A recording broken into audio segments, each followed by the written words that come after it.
Ladies and gentlemen, as I promised, some insider info just came in.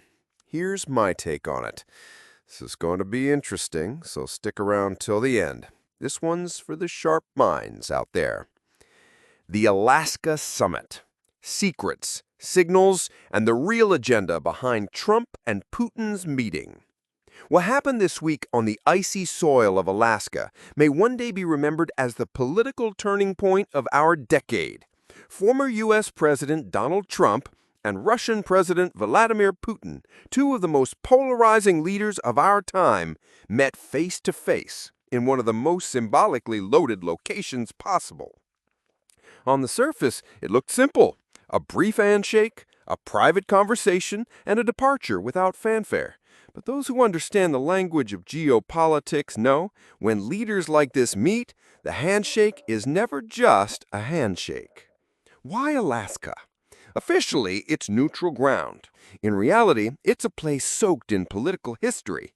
Sold from Russia to the United States in 1867 for just over $7 million, Alaska is a reminder of shifting empires. And today, it's more than a frozen outpost. It's the front line of the Arctic race, the gateway to untapped resources, and a strategic military vantage point between America and Russia. Sources I've spoken to, people with access to back-channel diplomatic chatter, suggest this meeting was months in the making. Not through official embassies, but via quiet intermediaries, some of them not even holding government positions. This was not a photo op. It was, I'm told, a high-stakes negotiation where both men arrived with demands and offers. Let's start with the timing. We are in an election year in the United States. Trump is leading in key Republican polls. Putin is deep in a geopolitical standoff with the West. Both have an interest in shaping what happens over the next 12 months, and both understand that together they can send tremors through Washington, Brussels, and Beijing in a single meeting. One version I've heard, and I must stress this has not been confirmed, is that Putin offered Trump an informal roadmap for ending the war in Ukraine, one that would dramatically reduce U.S. military involvement and leave certain contested regions under Russian control. In return, well, let's just say sanctions and frozen assets were likely part of that discussion.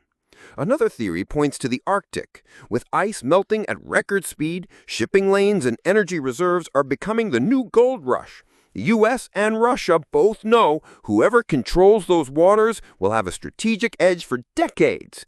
Alaska, in that context, wasn't just symbolic, it was the perfect war room. But here's where it gets even more intriguing. Some insiders believe the Alaska meeting wasn't only about U.S.-Russia relations at all. China's name reportedly came up multiple times. With Washington and Beijing locked in a quiet but intensifying economic war, could Trump and Putin be considering a coordinated strategy to counter Chinese influence in certain regions? If true, that would represent a seismic shift in the balance of power. What's undeniable is this meeting was shrouded in extraordinary secrecy. No joint statements, no leaks from official aides, no public agendas. Even a guest list was kept under wraps. In my experience, such silence usually means the talks were too sensitive or too controversial to share with the public right now. So what happens next? Here's my forecast. In the coming weeks, watch for three things. A shift in tone, Russian state media softening toward Trump, possibly portraying him as a reasonable partner compared to current U.S. leadership. A quiet policy trial balloon, subtle hints from Trump's campaign about ending the war quickly without spelling out the details. And Arctic military movements, new exercises, base expansions, or naval deployments in the region. And here's the big question.